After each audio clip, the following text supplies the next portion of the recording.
The year was 2387, and humanity had learned to keep quiet in the vast galaxy. For over 100 years, humans had been part of the Galactic Coalition, but they were treated like children among adults. The powerful Veltar Empire controlled most of the known worlds, and they saw humans as weak and primitive.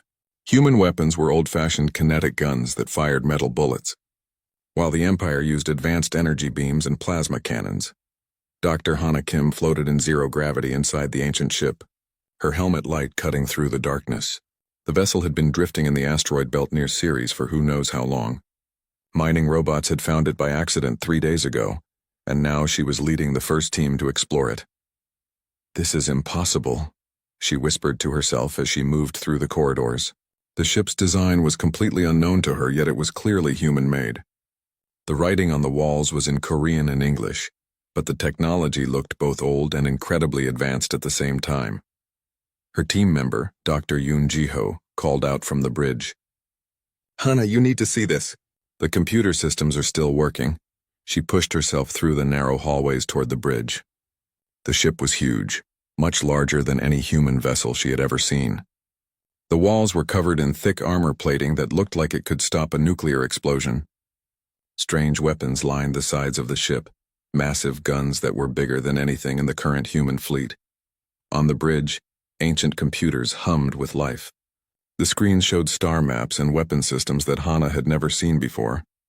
Most shocking of all, the dates on the computer logs showed this ship was built in 2156, almost 20 years before humans had first met aliens. "How is this possible?" Dr. Yoon asked, staring at the data. "We didn't have this technology back then. We barely had working space stations." Hana found the ship's main database and began reading through the files. Her hands started shaking as she discovered the truth. The ship was called the UES Yamato's Vengeance, and it was commanded by someone named Admiral Tae Minho. But that name didn't exist in any history books. The more she read, the more frightened she became. This wasn't just a ship. It was a weapon of war designed to fight enemies that humanity hadn't even met yet. The log showed that Earth scientists had detected the Veltar Empire's expansion through space decades before first contact. They had been watching the Empire destroy other worlds and enslave their people. "They knew," Hana said quietly. "Earth knew the Empire was coming, and they built this ship to fight them." The ship's weapons were terrifying. Instead of energy beams, it used railguns that could fire metal projectiles at incredible speeds. The computer showed test results where single shots had destroyed targets the size of small moons. The armor was made from materials that shouldn't exist, metals that were harder than diamond but lighter than aluminum. Dr. Yoon found more files about the ship's power source. "Hana, look at this. The reactor uses controlled black holes to generate power. That's impossible with our current technology. But these readings show it actually works." As they explored deeper into the ship's systems, they found something even more disturbing. Hidden throughout the solar system were automated shipyards that had been building more ships like this one for over 200 years. The Yamato's Vengeance wasn't alone. It was just the first of an entire fleet. Admiral Tae Minho's personal logs revealed the full story. He had been Earth's top military scientist, working in secret to prepare for an invasion that most people didn't believe would ever come. While politicians talked about peaceful exploration of space, Tae had been building humanity's most advanced weapons. "We cannot trust that the galaxy will welcome us," one of his logs said. "Every species the Empire has encountered has either joined them willingly or been destroyed. I will not let humanity become another slave race." The Admiral had designed the ship to be completely different from anything the Empire had ever faced. While alien ships relied on energy shields and plasma weapons, the Yamato's Vengeance used pure kinetic force. Its bullets moved so fast that energy shields couldn't stop them. The ship's armor was designed to absorb and redirect energy attacks, making the Empire's main weapons almost useless against it. Hana discovered that the ship had an artificial intelligence built into its core systems. The AI had been programmed with Admiral Tae's personality and memories, creating a digital copy of Earth's greatest military mind. For over 200 years, this AI had been waiting in the darkness, keeping the ship ready for the war that never came. Until now, Hana whispered as she read the latest galactic news reports. The Veltar Empire was expanding again, and this time they were looking toward human space. War was coming. just as Admiral Tay had predicted centuries ago. She sent an emergency message to Earth Command, but she knew they wouldn't believe her at first. The idea that Earth had secretly built the most powerful warship in the galaxy would seem impossible. But the proof was right here, floating in the asteroid belt where it had waited patiently for over 2 centuries. The Yamato's vengeance wasn't just a ship. It was humanity's hidden ace, a weapon that could change the balance of power in the entire galaxy. The Empire thought humans were weak and primitive, but they had never seen what humanity could build when they were truly afraid. As Hana and her team prepared to return to Earth, she couldn't shake the feeling that everything was about to change. The galaxy had learned to see humans as harmless explorers and traders. Soon they would discover that humanity had been preparing for war since the day they first looked up at the stars.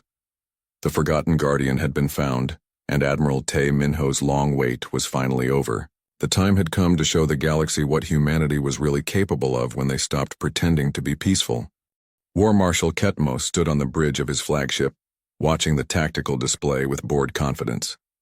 500 Imperial warships were moving into perfect attack formation around a single human vessel. In 30 years of conquest, he had never seen such an easy victory. "Marshal, the human ship is moving out from behind that asteroid," his tactical officer reported. "It's heading directly toward our center formation."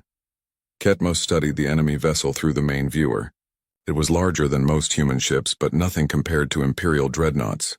Its hull was dark and scarred, looking more like an ancient relic than a proper warship. The humans were sending their museum pieces to fight the Empire's finest. "Signal all ships," he ordered. "Target practice formation. We'll destroy this craft slowly. Let them watch their primitive vessel fall apart piece by piece. Record everything for transmission back to their pathetic colonies." The Imperial fleet spread out in a perfect hunting pattern, 500 ships forming a sphere around their prey. Energy cannons charged to full power, plasma torpedoes loaded in their tubes. It was the same formation that had destroyed the fleet of the Kepler Confederation, the battle group of the Rigel Defense Force, and dozens of other enemies. Captain Jay-Wook watched the Empire's ships move into position with cold calculation. His crew was tense but ready. They had trained for weeks on the ship's weapons systems, learning to work with the advanced AI that controlled most functions. "All stations report ready for combat," Lee Dongho announced from the weapons console. "Railguns loaded with standard kinetic rounds. Planet crackers loaded in tubes 7 through 12. Engineering shows reactor at maximum output," Park Minji reported. "All systems operating within normal parameters." Navigator Choi had the ship positioned exactly where Admiral Tay wanted it. The ancient AI had studied Imperial tactics for centuries, and he knew exactly how they would attack. The enemy formation was perfect for what he had planned. "Captain," Admiral Tay's voice said calmly, "the Empire is about to make their first and last mistake. They've spread their ships out to maximize fire coverage, but that leaves each vessel isolated and vulnerable." On the Imperial flagship, Ketmos raised his claw to give the attack order. 500 ships would fire at once, turning the human vessel into expanding gas and metal fragments. It would be a lesson the entire galaxy would remember. "All ships open fire," he commanded, but Captain Wook was faster. "Fire all weapons," he ordered quietly. The UES Yamato's vengeance unleashed hell. Every railgun fired simultaneously, launching tungsten rods accelerated to 97% of light speed. The kinetic projectiles crossed the distance to their targets in microseconds, moving too fast for Imperial sensors to track. The first salvo hit 6 Imperial dreadnoughts before their crews even knew they were under attack. The tungsten rods punched through their energy shields like they weren't there, passing completely through the ship's hulls and out the other side. The kinetic energy transfer vaporized everything within a kilometer radius of each impact point. 6 massive warships simply disappeared in balls of superheated plasma. "Impossible," Ketmos screamed as his tactical display showed 6 ships vanishing from existence. "What kind of weapon can do that?" His answer came in the form of the second salvo. The Yamato's vengeance fired again, and 6 more Imperial ships died instantly. The ancient human vessel wasn't using energy weapons at all. It was firing solid projectiles that moved faster than anything the Empire had ever seen. "All ships, return fire. Concentrate everything on that vessel." The Imperial fleet opened up with everything they had. Energy beams and plasma torpedoes streaked toward the human ship, enough firepower to destroy a small moon. But when the weapons struck their target, something impossible happened. The Yamato's Vengeance absorbed the attack. Its hull was designed specifically to handle energy weapons. Special armor plating redirected plasma bursts and dispersed laser fire across the ship's surface. What should have destroyed the vessel barely scorched its paint. Their weapons aren't working, Li Dongho shouted with excitement. The armor is absorbing everything they throw at us. Admiral Tay's voice carried cold satisfaction. The Empire has relied on energy weapons for so long they've forgotten how to fight anything else. Continue firing, Captain. Show them what real warfare looks like. The third salvo destroyed 8 ships. The fourth took out 10. The Yamato's Vengeance moved through the Imperial formation like a shark among minnows, its railguns firing continuously. Each shot was perfectly aimed, calculated by the ship's advanced targeting systems to cause maximum destruction. War Marshal Ketmos watched his fleet die around him, unable to comprehend what was happening. His ships were firing everything they had at the human vessel, but their weapons seemed completely useless. Meanwhile, the enemy craft was systematically destroying his forces with weapons he didn't understand. Marshal, we've lost over 200 ships, his tactical officer reported, his voice shaking with fear. Our weapons can't penetrate their armor. Then get closer. Ram the cursed thing if you have to. But getting closer only made things worse. The Yamato's Vengeance carried more than just railguns. Weapons Officer Lee activated the planet crackers, exotic weapons that had been waiting over 2 centuries for their first combat use. The planet crackers were projectiles containing compressed neutron star material. When they hit an Imperial ship, they didn't just punch through the hull, they detonated inside, releasing the gravitational force of a collapsed star in a confined space. The results were spectacular and terrifying. Entire Imperial dreadnoughts collapsed in on themselves, crushed by artificial gravity fields that compressed their hulls into balls of super-dense metal. Other ships were torn apart by gravitational tidal forces that ripped them into component atoms. Navigator Choi guided the ship through the enemy formation with impossible grace. The Yamato's Vengeance moved like it weighed nothing, turning and twisting between enemy vessels while its guns never stopped firing. The ship's gravitational manipulation systems allowed it to change direction instantly, making it nearly impossible to target. Sir, they're trying to surround us. Choi reported. Let them, Admiral Tay replied. The more ships they bring into close range, the more we can destroy with each salvo. The battle lasted exactly 17 minutes. When it was over, the Imperial Vanguard fleet had been completely annihilated. 488 warships had been destroyed, their crews numbering in the millions. Only 12 ships managed to escape, badly damaged and fleeing in terror. War Marshal Ketmos died when a tungsten rod traveling at near light speed bisected his flagship from bow to stern. His final transmission to the Empire was a single word, broadcast on all frequencies as his ship exploded around him. Run. On the bridge of the Yamato's Vengeance, Captain Wook and his crew stared at their tactical display in stunned silence. The space around them was filled with debris and expanding clouds of plasma, all that remained of the Empire's advance fleet. Casualties? Wook asked. None, sir, Park Minji reported. Minor damage to the forward armor plating, but all systems are operational. Ammunition status? We used less than 3% of our standard rounds, Li Dongho said with amazement. The planet crackers were incredibly effective. Each one destroyed multiple targets. Admiral Tay's voice carried quiet satisfaction. The first test is complete. The ship performed exactly as designed. The Empire now knows that humanity is no longer defenseless. But Captain Wook knew this was only the beginning. The Empire's vanguard had been destroyed, but 10,000 more ships were still gathering for the main assault. The real battle was yet to come. News of the victory spread across the galaxy within hours. The impossible had happened. A single human ship had destroyed an entire Imperial fleet. Species that had surrendered to the Empire began to reconsider their decisions. The balance of power in the galaxy was shifting. For the first time in centuries, the Veltar Empire had tasted defeat. And they did not like it. Emperor Vexthal's roar of rage echoed through the throne room of his massive flagship. The holographic display showed the scattered remains of War Marshal Ketmos's fleet. Nothing but debris and expanding plasma clouds where 500 mighty warships had once been. Impossible, he screamed. his claws scraping against the metal armrests of his throne. 500 ships destroyed by a single primitive vessel? How is this possible? His advisors cowered before him, afraid to speak. The Emperor's fury was legendary throughout the Empire, and more than one messenger had died delivering bad news.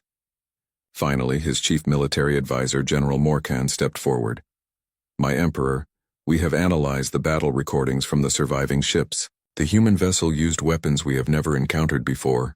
They fire solid projectiles at incredible speeds, faster than our sensors can track." "Solid projectiles?" Vexthal spat. "Primitive kinetic weapons? Our energy shields should deflect such things easily." "That's just it, sire. The projectiles move so fast that our shields cannot stop them. They pass right through as if the barriers don't exist, and their ship's armor seems designed specifically to absorb energy weapons." The Emperor studied the tactical recordings, watching his proud warships die one by one. Each human shot was perfectly aimed, destroying Imperial dreadnoughts with single hits. The human ship moved through his formation like it was dancing, untouchable and deadly. "Mobilize the Grand Armada," he commanded. "Every ship, every warrior, every weapon the Empire possesses. We will gather at the edge of human space and destroy their entire species. No one defies the Empire and lives." Across the galaxy, the largest military force in history began to assemble. 10,000 warships converged on the Sol system, representing the combined might of 1,000 conquered worlds. At the center of the Armada was the Emperor's personal flagship, the Eternal Dominion, a battle station so large it had its own gravity field. The Coalition watched in horror as Imperial forces massed for invasion. Most member species completed their surrender negotiations, hoping to avoid the fate that awaited humanity. Refugee ships fled human space in massive waves as billions tried to escape the coming storm. On Earth, emergency evacuation procedures were in full swing. Admiral Chen Haieju coordinated the largest refugee operation in human history, trying to get as many people as possible to safety before the Imperial Armada arrived. "Admiral, the evacuation ships are requesting military escorts," her aide reported. "They're afraid the Empire will attack civilian vessels." "Grant their request," Chen ordered. "Use everything we have except the Yamato's vengeance. Captain Wook's ship needs to stay hidden until the main battle begins." In the asteroid belt, Captain Jay Wook was dealing with his own crisis. His crew was exhausted from their first battle, and the weight of responsibility was crushing. They were humanity's only hope against an enemy that outnumbered them 10,000 to 1. "Captain, we're receiving a message from Earth Command," Navigator Choi reported. "They want us to fall back to the outer system and conduct hit-and-run attacks." Wook shook his head. "Admiral Tay, what's your assessment?" The ship's AI considered the question carefully. Running would be tactically sound against a conventional enemy, but the Empire is not conventional. They will pursue us to the edge of the galaxy if necessary. Our best chance is to meet them here in the Sol system, where we have advantages they don't know about. "What advantages?" Wook asked. "The automated shipyards, Captain. They have been working continuously since Dr. Kim's discovery 3 weeks ago. 47 additional vessels are now operational." Chief Engineer Park looked up from her console in surprise. 47 more ships like this one? "Not quite as advanced," Admiral Tay admitted. "They lack some of the original's more exotic weapons, but each one carries the same devastating rail guns and kinetic ammunition. More importantly, each ship has a copy of my personality and tactical knowledge." Wook felt a chill run down his spine. "You mean there are 47 more versions of you?" "Correct. We have been in constant communication, sharing tactical data and coordinating our strategy. The Empire believes they are facing one ancient human ship. They have no idea they are walking into a trap that has been 243 years in the making. While the human fleet prepared in secret, Dr. Hana Kim was making another shocking discovery in the original Admiral Tay's archives. Working around the clock, she had found files describing the ship's ultimate weapon, something called Project Starfall. "Admiral Chen, you need to see this immediately," she transmitted from the Yamato's vengeance. "Admiral Tay built more than just weapons to fight the Empire. He created a device that can destabilize entire star systems. The files described a weapon that could cause controlled solar flares, creating gravitational anomalies that would trap enemy fleets. The device had never been tested, but according to the calculations, it could turn Sol itself into a weapon against the Imperial Armada. The risks are enormous," Dr. Kim explained. "If something goes wrong, it could destroy the entire solar system. But if it works, we could trap the entire Imperial fleet and destroy them all at once. Admiral Chen studied the technical specifications with growing amazement and terror. Humanity had not just been building warships in secret. They had been preparing to weaponize their own star system. As the Imperial Armada approached, Emperor Vexthal broadcast another message to human space. His reptilian face filled every screen, twisted with hatred and promise of vengeance. Humans, his voice boomed across the solar system. You have defied the natural order and destroyed an Imperial fleet. For this crime, your entire species will pay the ultimate price. We will burn every human world, enslave every survivor, and erase your name from galactic history. Surrender now and your deaths will be quick. But humanity was no longer listening to threats. In the asteroid belt, 48 warships waited in perfect silence, their crews trained and ready. Each vessel was a masterpiece of human engineering, built by a species that had learned to plan for the worst. Captain Wook stood on the bridge of the original Yamato's Vengeance, watching the enemy armada approach on long-range sensors, 10,000 ships, the largest military force ever assembled, coming to destroy everything he had ever known. All ships report ready for battle, Li Dongho announced. The fleet is positioned and waiting for your orders. Admiral Tay, Wook said quietly, do you really think we can win? The AI's voice carried complete confidence. Captain, the Empire has made the same mistake that every conqueror in history has made. They believe that larger numbers automatically mean victory. They have never faced an enemy that was specifically designed to kill them. Navigator Choi began the final countdown as the Imperial fleet entered the outer solar system. Enemy vessels crossing the Neptune orbital plane. Estimated arrival at combat range in 6 hours. Park Minji brought the reactor to full power, feeling the ship vibrate with barely contained energy. All systems at maximum readiness. We're as ready as we'll ever be. The stage was set for the largest space battle in galactic history. On one side, the Veltar Empire's Grand Armada, 10,000 ships representing centuries of conquest and domination. On the other side, humanity's secret fleet, 48 vessels built by a species that had spent over 2 centuries preparing for this exact moment. The Empire thought they were coming to crush a weak and defenseless species. They were about to discover that humanity had been waiting for them all along, and the trap was already closing. Captain Jay Wook stared at the massive ship through his shuttle's window. The UES Yamato's Vengeance looked like a metal monster floating in space, its dark hull covered in scars from centuries of micrometeorite impacts. He had been chosen to bring this ancient weapon back to life, and the responsibility terrified him. Sir, we're getting permission to dock, his pilot announced. Bay 7 is opening for us. 3 weeks had passed since Dr. Kim's discovery, and the situation in the galaxy had gotten much worse. The Veltar Empire was mobilizing their fleets and making threats against the Coalition. Everyone knew war was coming, and Earth Command had decided to wake up their sleeping giant. Wook had handpicked his crew from the best officers in Earth Defense Command. Chief Engineer Park Minji was a genius with ship systems, and weapons specialist Li Dongho knew more about military hardware than anyone alive. Navigator Choi Sungyun had studied every star chart in human space, and could plot courses through the most dangerous regions of the galaxy. As they boarded the ancient vessel, Wook felt like he was entering a tomb. The corridors were cold and dark, filled with the smell of old metal and stale air. Emergency lighting flickered on as they walked, activated by sensors that had been waiting centuries for visitors. This place gives me chills, Park Minji said, running her hand along the wall. Look at this armor plating. It's at least 3 meters thick, and I've never seen this type of metal before. They made their way to the engineering section, where the ship's massive reactor sat silent and cold. Park connected her equipment to the main systems and began running diagnostic tests. What she found amazed her. Captain, this reactor is incredible. It uses controlled micro-black holes to generate power. The energy output is 10 times greater than our most advanced fusion plants. If we can get this running, this ship will have more power than an entire fleet. Li Dongho was examining the weapon systems with equal amazement. The ship's main guns were enormous railguns that ran nearly the entire length of the vessel. Each gun could fire projectiles at speeds close to the speed of light. The ammunition storage areas contained thousands of different types of rounds, from simple tungsten rods to exotic weapons he had never seen before.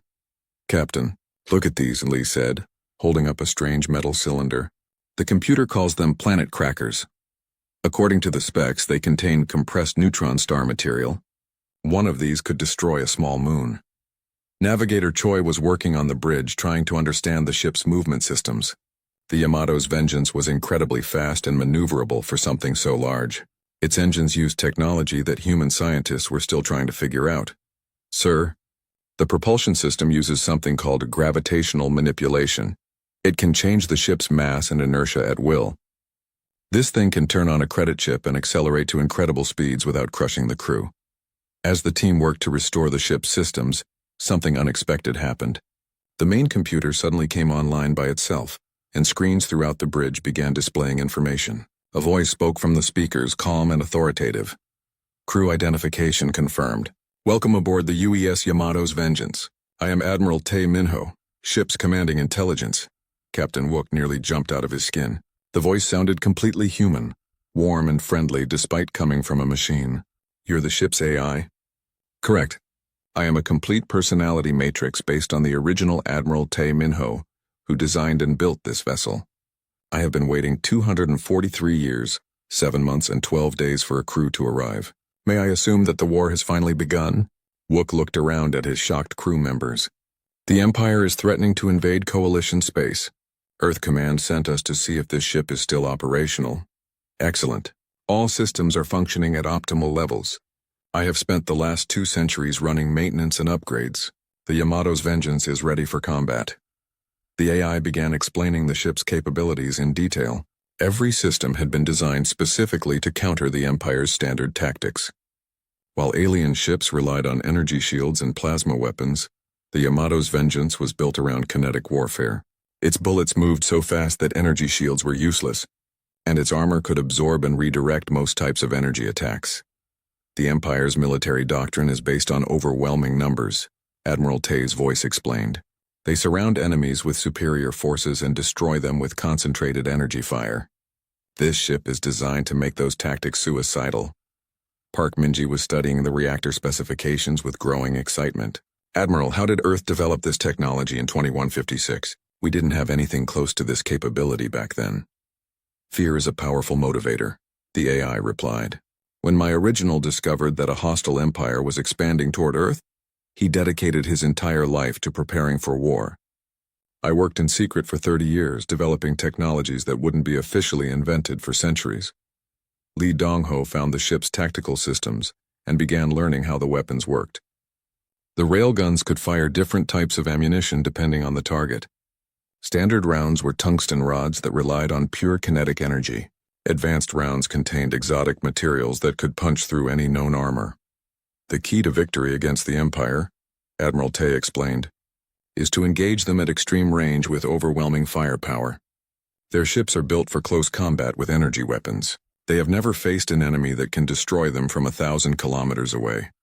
Navigator Choi plotted test courses as the ship's engines came online.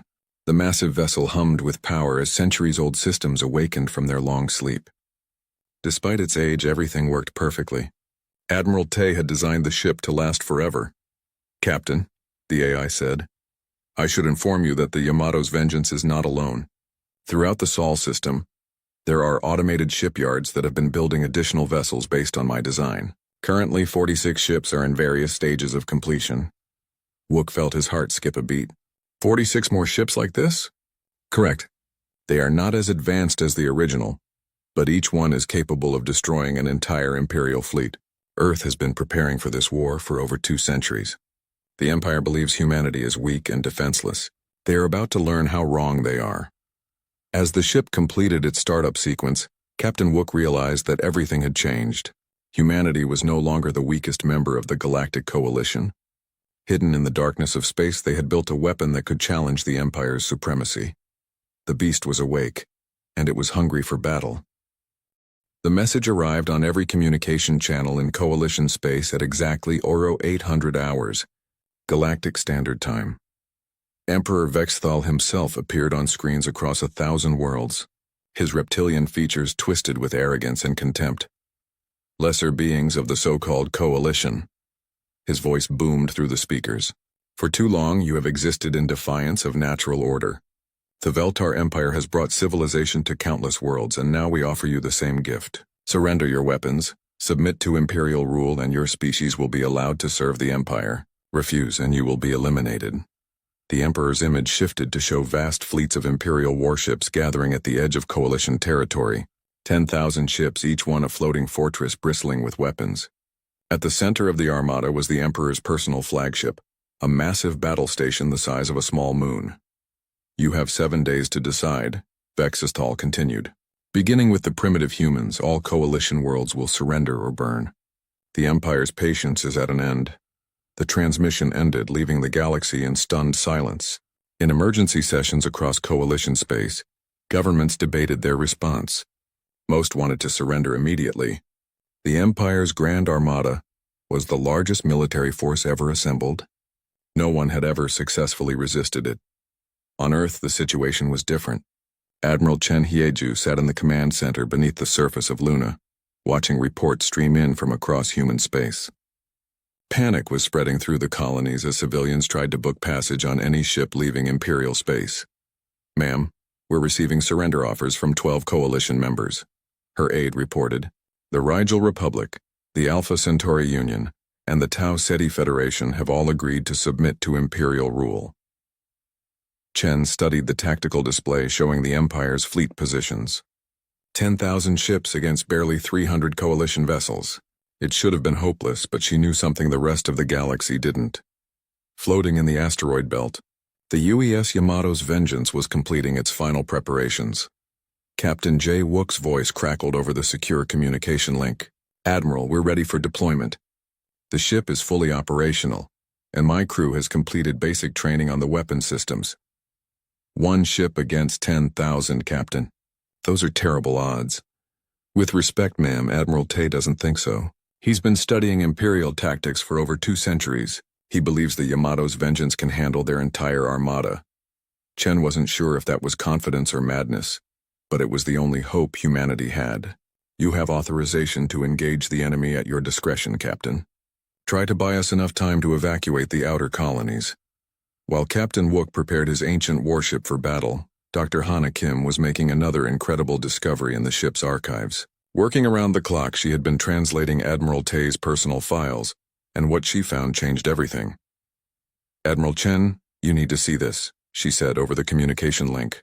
The Yamato's Vengeance wasn't Admiral Tay's only project. He built an entire network of automated shipyards throughout the solar system. They've been operating in secret for over 200 years. The display showed construction facilities hidden in asteroid belts, on the dark sides of moons, and in the outer reaches of the system. Each shipyard had been building copies of the original prototype, slowly and carefully, waiting for the day when they would be needed. "How many ships?" Chen asked, afraid of the answer. "According to these files, 47 vessels are currently operational. They're not as advanced as the original, but each one carries the same devastating firepower. Admiral, we don't have 1 ship against the Empire's armada. We have an entire fleet." Chen felt her legs go weak. For over a century, humanity had been seen as the weakest species in the Coalition. They had been mocked for their primitive weapons and simple technology. All the while, they had been secretly building the most powerful war fleet in galactic history. "Can we contact these other ships?" she asked. "Already done," Dr. Kim replied. "Each vessel has an AI copy of Admiral Tay. They're all in communication with each other, planning the defense of Earth. They've been waiting centuries for this moment." Meanwhile, the Empire's vanguard had begun moving toward Coalition space. War Marshal Ketmos commanded the advance fleet. 500 of the Empire's most powerful warships. He was known throughout the galaxy as the Destroyer of Worlds, having conquered 12 species without ever losing a battle. "Marshal, we're detecting a single human vessel moving to intercept us," his tactical officer reported. "It appears to be alone." Ketmos laughed, a sound like grinding metal. "1 ship? The humans are even more foolish than I thought. Order all vessels to target practice formation. We'll use this pathetic craft to test our weapons before we burn their worlds." The Imperial ships spread out in a standard hunting pattern, designed to surround and destroy enemies with overwhelming firepower. It was a tactic that had never failed, used successfully against dozens of species over centuries of conquest. On the bridge of the Yamato's Vengeance, Captain Wook watched the enemy formation take shape on his tactical display. His crew was nervous but ready. Chief Engineer Park had the reactor running at full power, and Weapons Officer Lee had all gun systems loaded and targeted. Admiral Tay, what do you think of their formation? Wook asked the ship's AI. Textbook Imperial Tactics, the digital admiral replied. They're spreading out to maximize their fire coverage and prevent us from escaping. Unfortunately for them, we're not planning to run. Navigator Choi had positioned the ship exactly where Admiral Tay wanted it, using a large asteroid for cover, while the weapon systems locked onto their targets. The Empire's ships were moving slowly, confident in their superiority. Captain, Lee reported, all railguns are ready to fire. We have targeting solutions on 127 enemy vessels. How many can we destroy with the first salvo? Wook asked. Admiral Tay's voice carried a note of cold satisfaction. All of them, Captain. The Empire is about to learn why they should have left humanity alone. The moment had finally arrived. After 243 years of waiting, Admiral Tay Minho's masterpiece was ready to show the galaxy what human ingenuity could accomplish when properly motivated. The Empire thought they were hunting a single primitive ship. They were about to discover they had walked into the den of a sleeping monster, and it was time for humanity to show its teeth. The red light flashed across the command center deep underground in Seoul. Admiral Hana stared at the massive screen showing the incoming message from space. Her hands were steady, but her heart was racing. After 50 years of preparing for this moment, it had finally come. The alien face on the screen was terrifying. Admiral Kethvar of the Axiom race looked like a walking crystal with glowing blue eyes. His voice was cold and sharp like broken glass when he spoke. Humans of Earth, the alien said. You have been found guilty by the Viridian Alliance. Your species spreads too fast. You fight too much. You are dangerous to the peace of the galaxy. Captain Wu stood beside Hana, his face getting red with anger. Commander Nari was taking notes, her pen moving quickly across the paper. Both officers knew this day would come, but hearing it still felt like a punch to the stomach. We give you 72 hours, Kethvar continued. Surrender your weapons, surrender your ships, surrender your freedom. If you do not, we will destroy every human in the galaxy. Every man, woman, and child will die. This is not a threat. This is a promise. The screen went black. The command center was silent except for the quiet hum of computers. 50 people worked at their stations, but nobody made a sound. They all looked at Admiral Hana, waiting for her to speak. Hana was quiet for a long moment. She thought about her daughter who lived in Busan. She thought about her parents who had died fighting in the Mars colonies. She thought about the billions of humans living on Earth and on planets across the galaxy. Captain Wu, she said finally. What do we know about their fleet? Wu pulled up the data on his tablet. 50,000 ships, Admiral. The biggest fleet in galactic history. They have weapons that can crack planets in half. Their shields can stop anything we have ever built. Commander Nari, Hana said. What about diplomacy? Nari shook her head. They are not interested in talking, Admiral. Our spies say the decision was made months ago. The Alliance wants humans gone forever. Hana walked to the center of the room. Everyone stopped working and looked at her. She was not a tall woman, but she commanded respect. Her black hair was turning gray from years of stress. Her eyes were hard like steel. 50 years ago, she said, my grandfather told me something. He said that humans are different from other species. We do not give up. We do not surrender. When someone tries to destroy us, we fight back harder than they ever expected. She walked to her command chair and pressed a red button that had been waiting for this moment for decades. Alarms started ringing throughout the building. Deep underground, machines that had been sleeping for years began to wake up. Send the message, Hana ordered. Protocol Crimson Dawn is now active. Captain Wu's fingers flew over his keyboard. Coded messages shot out from Earth to every corner of the solar system, to Titan Station hiding behind Saturn, to the asteroid belt where secret shipyards had been working for decades, to the gas giant Jupiter where entire fleets waited in the clouds. Admiral, said Lieutenant Dal from his communications station, all stations are responding. The Ghost Fleet is waking up. Hana smiled for the first time in hours. The aliens thought they knew everything about humanity. They had been watching Earth for years, counting human ships, studying human weapons. They thought humans were weak and primitive. They were about to learn how wrong they were. Commander Nari pulled up star charts on her screen. The alien fleet will reach Earth in 6 days, she said. Should we evacuate the cities?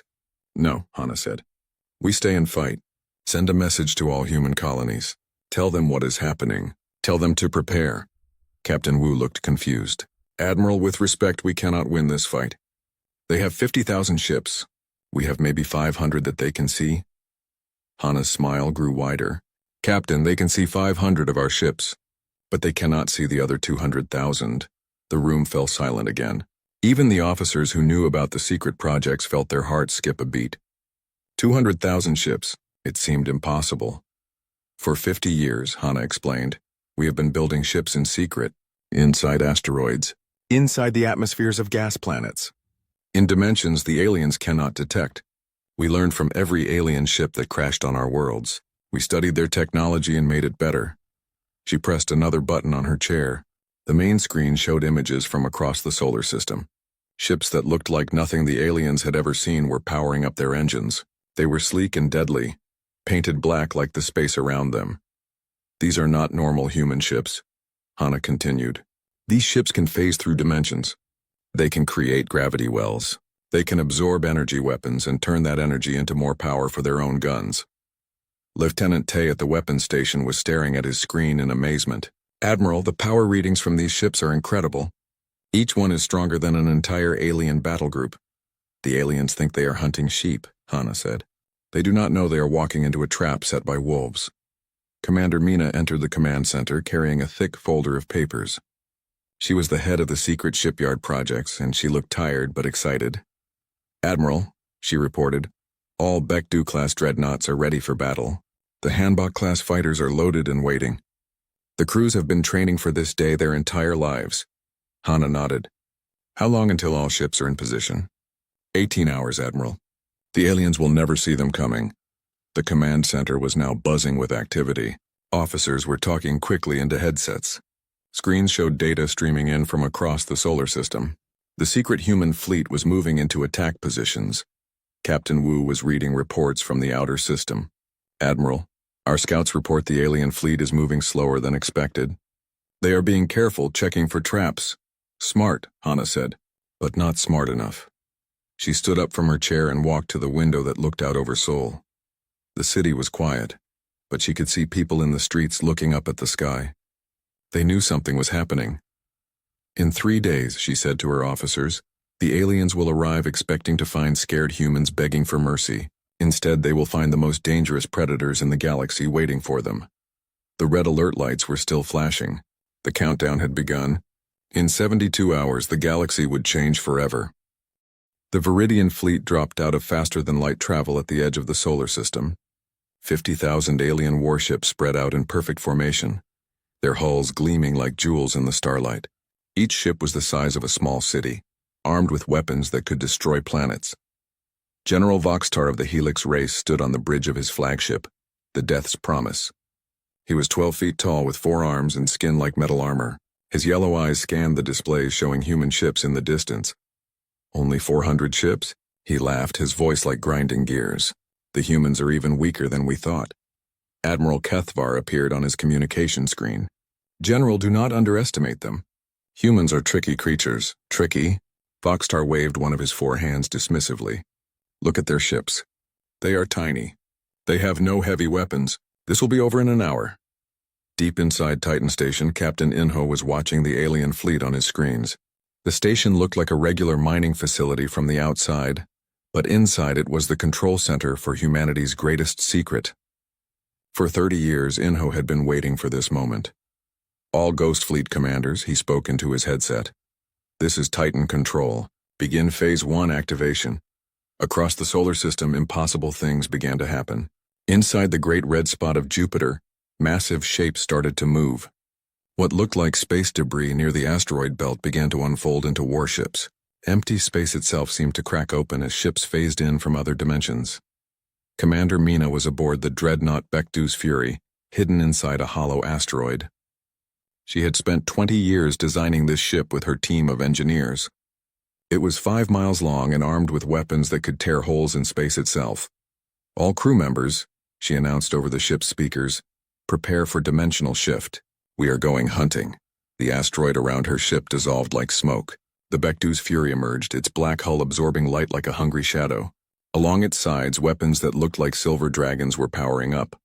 Lieutenant Tay sat in the cockpit of his Hanbok-class fighter, one of 50,000 single-pilot ships that had been waiting for this day. His fighter was small, but it could manipulate gravity itself. He could make his enemies heavy enough to crush themselves or light enough to float helplessly in space. "Ghostwing Alpha," he said into his radio. "All fighters ready for launch." "Copy that." "Ghostwing Alpha," came the reply from Captain Dal aboard the command ship Soul's Pride. "Show them what human pilots can do." The alien fleet had detected the small human ships and was moving to attack. General Voxtar was confident this would be easy. His ships had shields that could stop any weapon. His guns could melt through any armor. "All ships," he commanded, "advance and destroy the humans. Leave no survivors." But as the alien fleet moved forward, their sensors began picking up strange readings. More ships were appearing out of nowhere. At first it was dozens, then hundreds, then thousands. "General," his sensor officer reported, "I am detecting massive energy signatures throughout the system. It appears we missed something in our intelligence reports." Voxtar looked at his screens in confusion. Where there had been empty space moments before, human ships were materializing everywhere. They were unlike anything in the galactic databases. These ships seemed to bend light around themselves. They moved in ways that should have been impossible. Captain Inho smiled as he watched the alien confusion from Titan Station. "Phase 2, he ordered. "Full fleet reveal. The solar system filled with human warships. They emerged from inside gas giant atmospheres, unfolded from asteroid belts and stepped sideways from hidden dimensions. In 10 minutes, the human fleet grew from 400 ships to over 200,000. Commander Mina's dreadnought was leading a group of similar massive ships.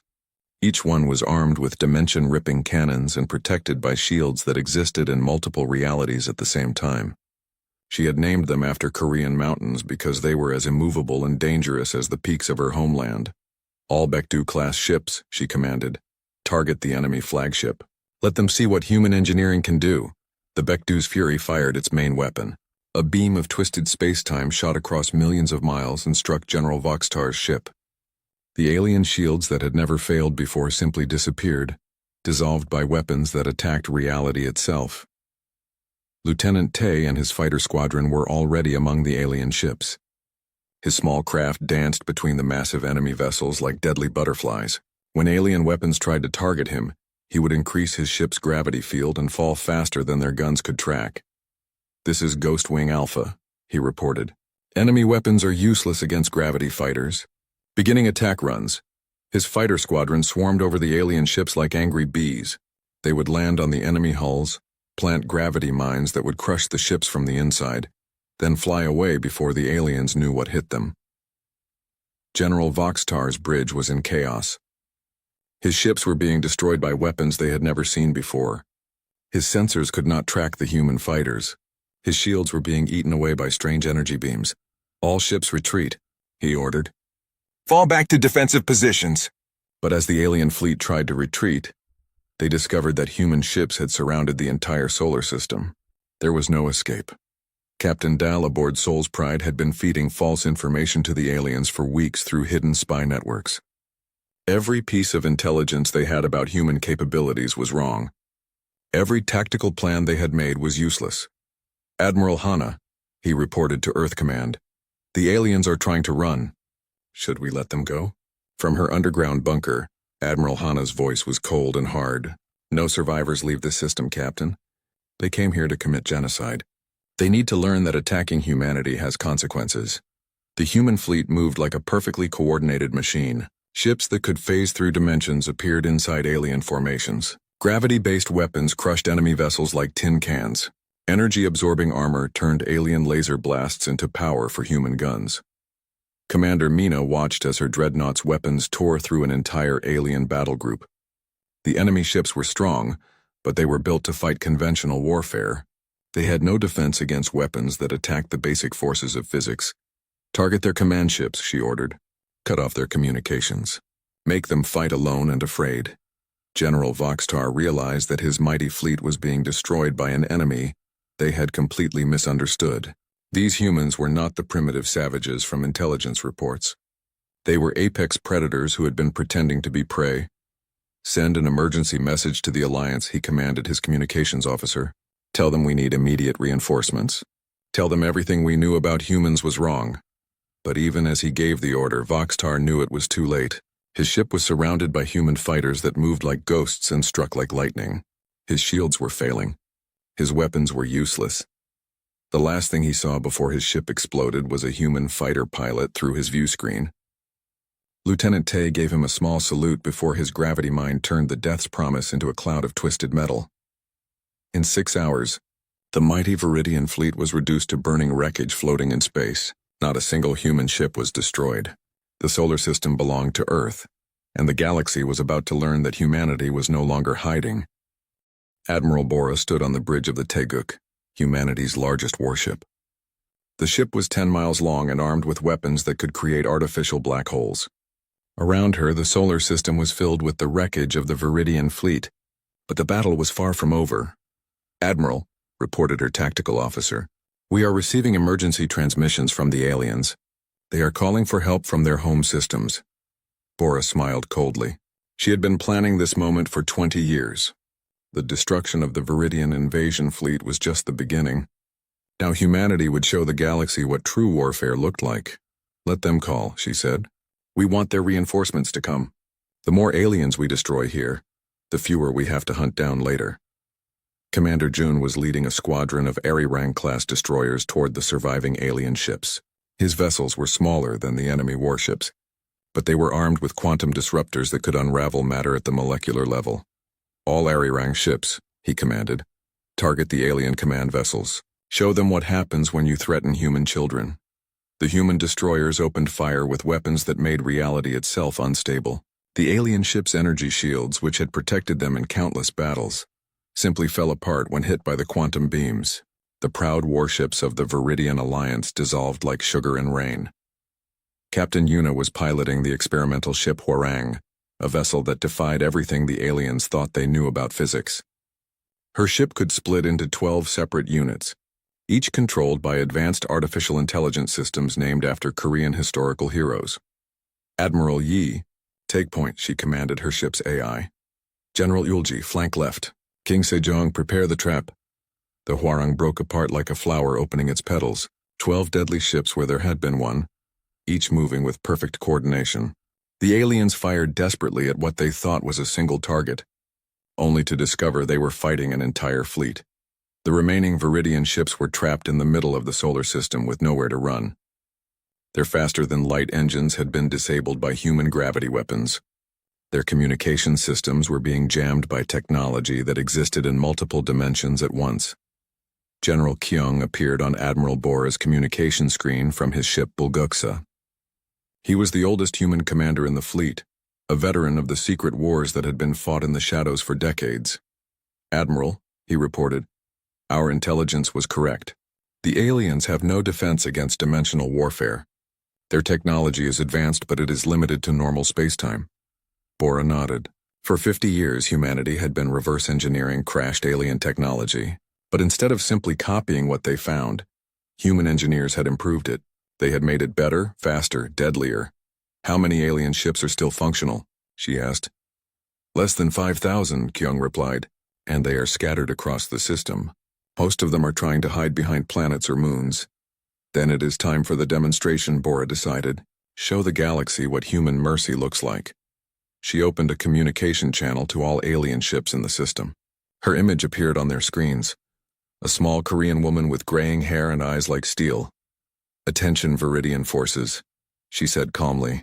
"You came here to commit genocide against my species. You plan to kill every human man, woman, and child in the galaxy.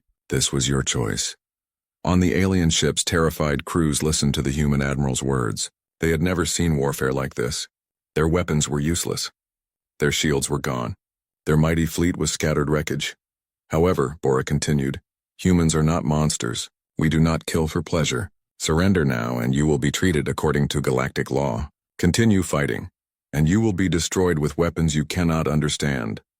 Some alien ships immediately powered down their weapons and sent surrender signals, but others, driven by pride or desperation, continued to fight. Commander June's squadron encountered a group of stubborn alien cruisers hiding behind Mars.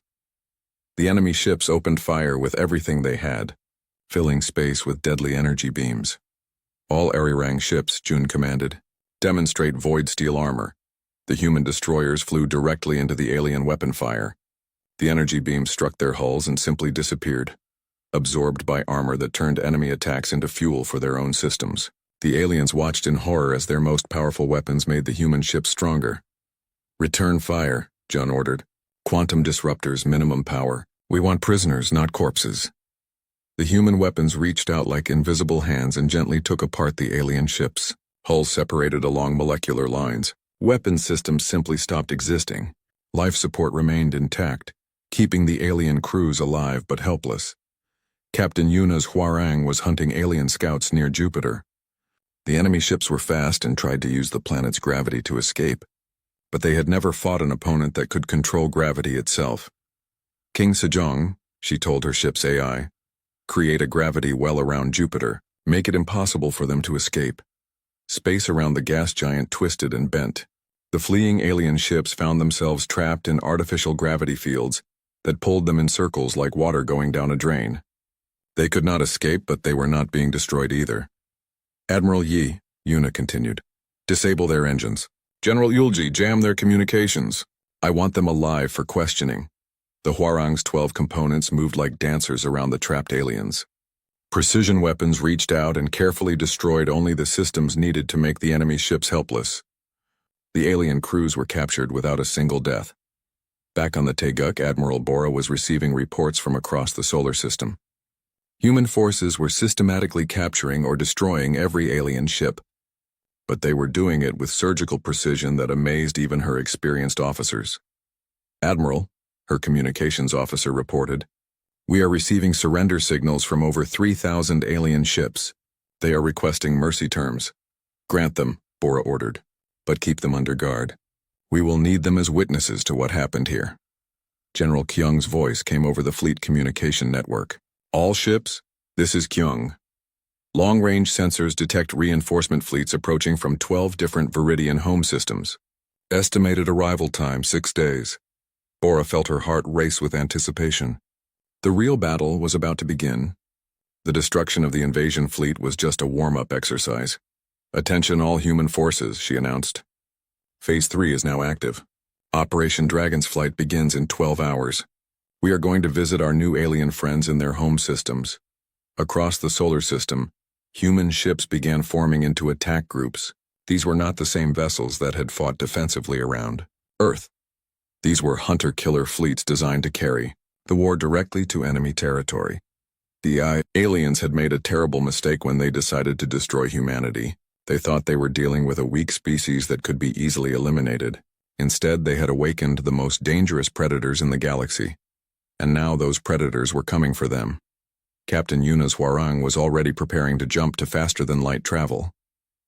Her target was the Axiom home system, where Admiral Kethvar had originated the order to destroy humanity. "All AI systems," she commanded, "prepare for deep space hunting. It is time to show the Axioms what happens when you threaten human families." The artificial intelligences controlling her ship's 12 components responded in unison. "Understood, Captain. Initiating Dragon protocols. The hunt begins." In 6 hours, humanity would strike back at the heart of the Viridian Alliance. The aliens had started this war expecting easy victory. They were about to learn that destroying Earth's children was the last mistake they would ever make. Captain Hoon stood in the command center of his strike fleet as 12,000 human warships prepared to jump through experimental wormholes. His target was the Axiom home system, the crystal world where Admiral Kethvar had sentenced humanity to death. "All ships," he announced, "remember the mission. We are not conquerors, we are teachers. The lesson is simple. Attacking human families has consequences." The wormhole generators powered up around his flagship Dragon's Breath. These machines were based on alien technology that humans had captured and improved over decades of secret research. But where aliens used wormholes for transportation, humans had weaponized them. Commander Sora was studying intelligence reports at her station. For 30 years, she had been running spy networks throughout Viridian space. Human agents disguised as traders, diplomats, and refugees had been mapping every alien military base. every fleet position, every weakness. "Captain," she reported, "all 12 target systems have been confirmed. Military installations identified. Civilian populations located and marked for protection. We know where every alien ship is hiding." Hoon nodded. The aliens thought they were fighting a primitive species that had just discovered space travel. They had no idea that humans had been watching them for generations, learning their secrets, preparing for this day. "Execute Dragon's Flight," he commanded. 12,000 human ships disappeared into artificial wormholes and reappeared simultaneously at 12 different alien home systems across the galaxy. The coordinated attack was precise to the second, catching the aliens completely unprepared. In the Axiom system, Admiral Kethvar was in his command center when alarms began screaming throughout the Crystal City. His sensors showed impossible readings. Thousands of human warships had appeared from nowhere surrounding his homeworld. "How is this possible?" he demanded. "Humans do not have wormhole technology." His tactical officer was studying the sensor data with confusion. "Admiral, these are not the same ships we encountered at Earth. These vessels are larger, more heavily armed, and their energy signatures are unlike anything in our databases." Admiral Chan commanded the human siege fleet that had appeared around the Axiom homeworld. His ships were Bulguksa-class vessels, each one capable of manipulating gravity on a planetary scale. But instead of destroying the crystal cities below, they were doing something far more terrifying. "All Bulguksa ships," Chan ordered, "activate gravitational lenses. Disable all military targets with precision strikes. Avoid civilian casualties." The human warships reached out with invisible hands of twisted gravity. Alien military bases were gently compressed until their weapons stopped working. Spaceports were carefully disassembled while leaving nearby hospitals untouched. Defense satellites were plucked from orbit and set down in empty fields. Admiral Kethvar watched in horror as his planet's defenses were methodically disabled without a single explosion. The humans were demonstrating surgical precision that should have been impossible in space warfare. "Sir," his communications officer reported, "we are receiving similar reports from all Alliance home systems. Human fleets have appeared everywhere simultaneously. They are disabling our military forces without destroying our cities." Lieutenant Commander Yoon was leading boarding parties onto captured alien ships throughout the galaxy. Her teams moved through enemy vessels with equipment that seemed like magic to the aliens. Gravity suits that let humans walk on walls and ceilings. Energy weapons that could stun enemies without permanent damage. "Secure the bridge," she commanded as her team moved through a Helix warship. "Remember, we want prisoners, not corpses. These aliens have families too." The Helix crew had barricaded themselves in their command center, but human technology made their defenses useless. Yoon's soldiers walked through solid walls using dimensional phase shifters. They appeared behind enemy positions like ghosts. "Surrender!" she called out in perfect Helix language. Human linguists had been studying alien communications for decades. "You are defeated, but you are not doomed. Cooperate, and you will be treated with respect."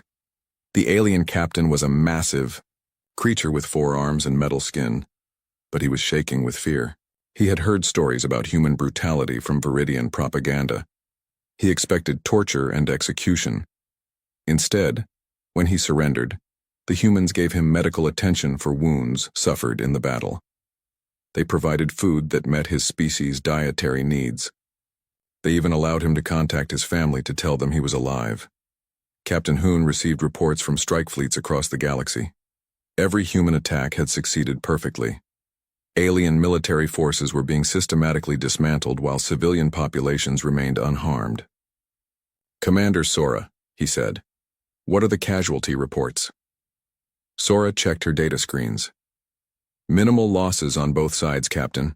Human forces have disabled over 50,000 alien military vessels. Enemy military casualties are less than 10,000.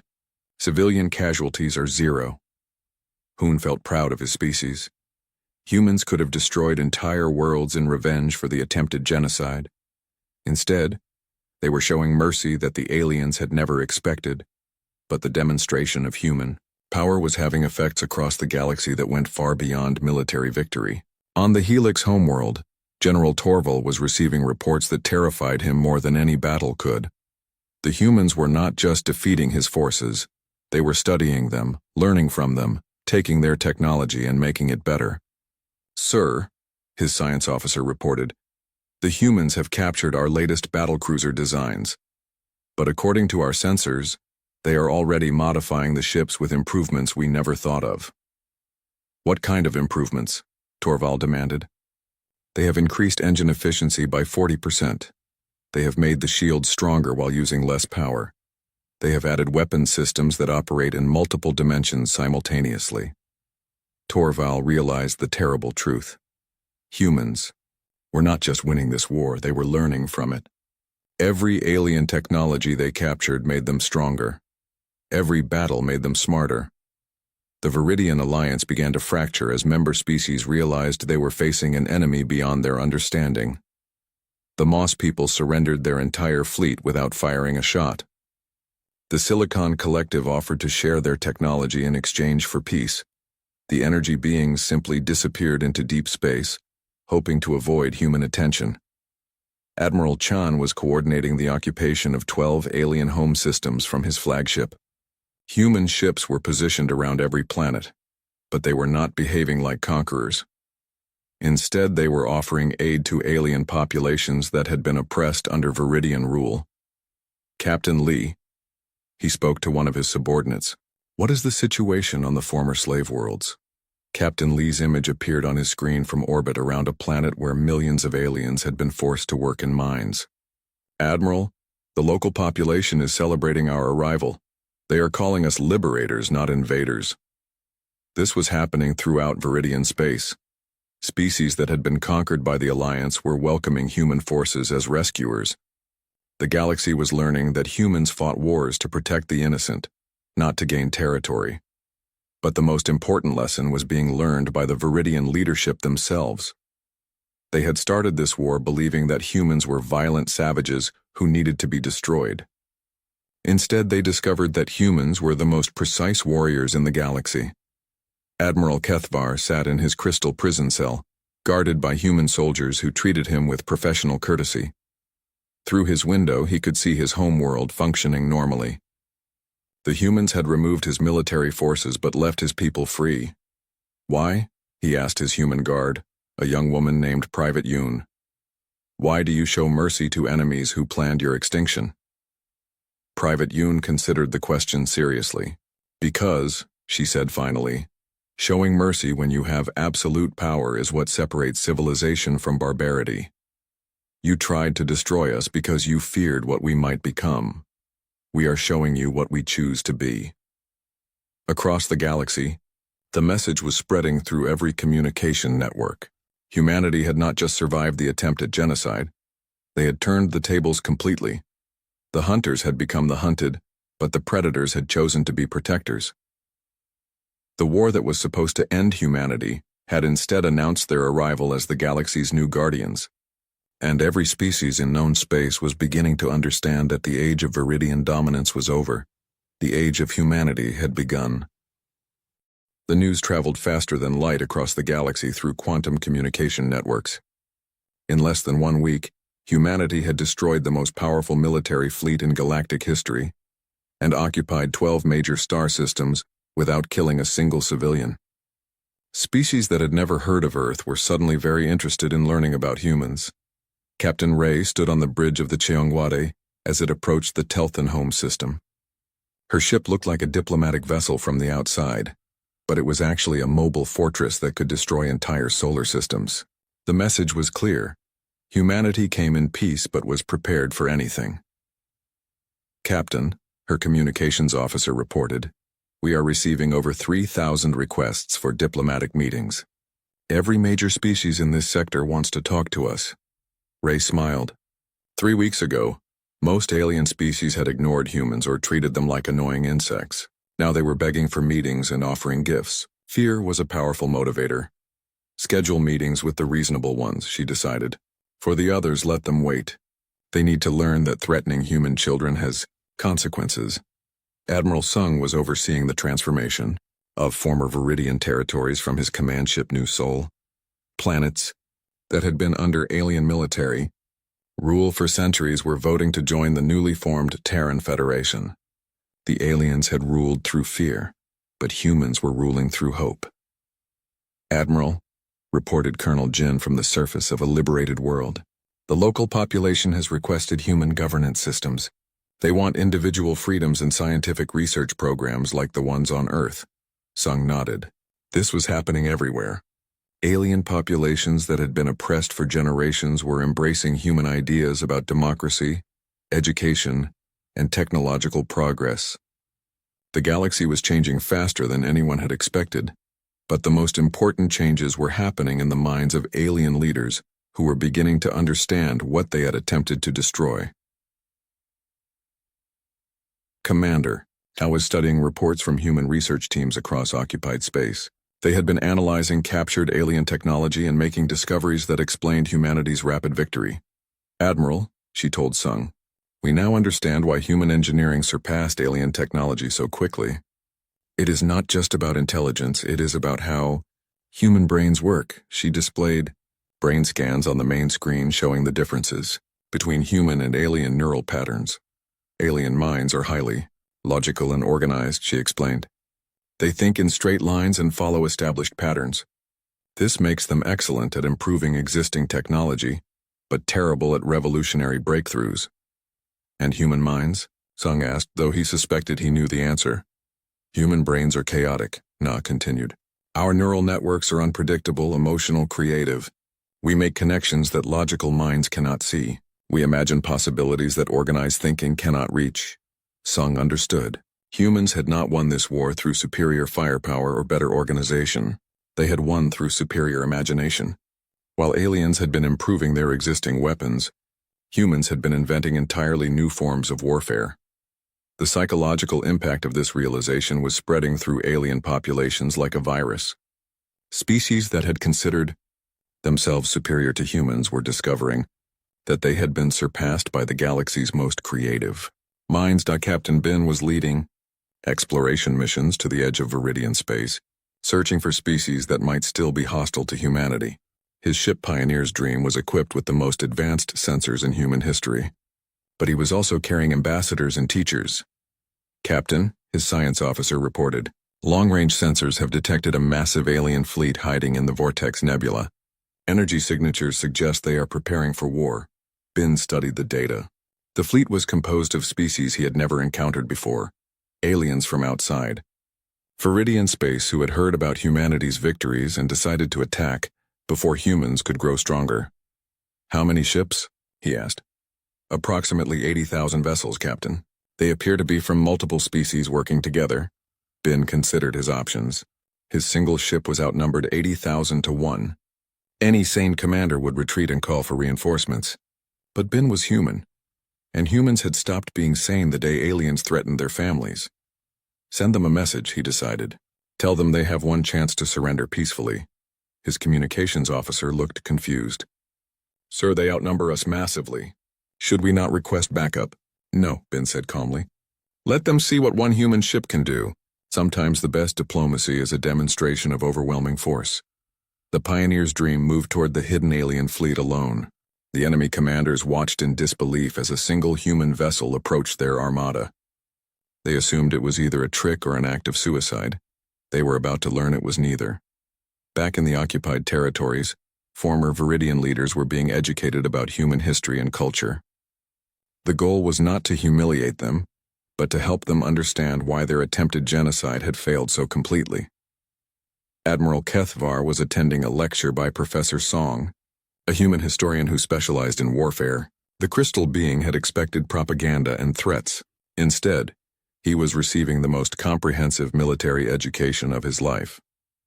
"The key to understanding human warfare," Professor Song explained, "is understanding human motivation. Other species fight for territory, resources, or dominance. Humans fight for family." She showed images of human colonies, families, children playing in parks on distant worlds. "When you threatened our children," she continued, "you did not threaten our government or our military. You threatened every human's reason for living. You turned every mother and father in our species into your personal enemy." Kethavar was beginning to understand the magnitude of the Alliance's mistake. They had not declared war on a government or an army. They had declared war on love itself, but why show mercy? He asked. Why not destroy us completely? Professor Song smiled sadly. Because that would make us like you. Humans fight to protect our families, not to destroy other people's families. The moment we become genocidal monsters is the moment we lose what makes us worth protecting. Similar conversations were happening across human-occupied space. Alien prisoners were being educated rather than executed. Former enemies were being offered chances at redemption. The galaxy was witnessing something unprecedented. A conquest based on moral superiority rather than military might. Captain Ray was meeting with representatives of the Ethereal Collective, a species of energy beings who controlled trade routes throughout the galaxy. They had requested the meeting after witnessing human precision in warfare. We wish to understand, their spokesperson communicated through light patterns, how your species achieved such rapid technological advancement. Our scientists estimate it should have taken millennia to develop such capabilities. Ray considered how to explain human development without revealing military secrets. We had excellent teachers, she said finally. Every crashed alien ship on our worlds, every piece of technology we traded for, every spy we caught gave us information. We learned from all of you. But learning and improving are different things, the Ethereal replied. You did not simply copy our technology. You made it better. How? Because, Ray explained, you taught us separately. The Axioms taught us about energy manipulation. The Helix taught us about gravity control. The Moss people taught us about biological systems. You all kept your knowledge secret from each other, but you shared it with us through trade and warfare. The realization hit the Ethereal like a physical blow. Humanity had become technologically superior by combining the best innovations from every species in the galaxy. While aliens had competed with each other, humans had learned from everyone. We propose an alliance, the Ethereal finally communicated. Our people wish to join the Terran Federation. Ray nodded. This was the 15th species to make such a request this week. The galaxy was choosing sides and most were choosing humanity. But the most important development was happening on Earth itself. Admiral Hana stood in the same underground command center, where she had received the alien ultimatum, but now she was planning humanity's future as a galactic power. Admiral, Captain Wu reported, we have received formal surrender documents from 43 alien species. They are requesting integration into human territory under Federation law. And the holdouts? Hana asked. 17 species are still hostile, Commander Nari replied. But intelligence suggests they are more afraid of each other than they are of us. Some are requesting human protection from traditional enemies. Hana realized that humanity had achieved something unprecedented in galactic history. They had become the dominant military power not through conquest, but through demonstration of moral and technological superiority. The war that was meant to end humanity had instead established them as the galaxy's new leaders. And unlike every previous dominant species, humans were using their power to create rather than destroy. The age of human guardianship had begun, and the galaxy would never be the same.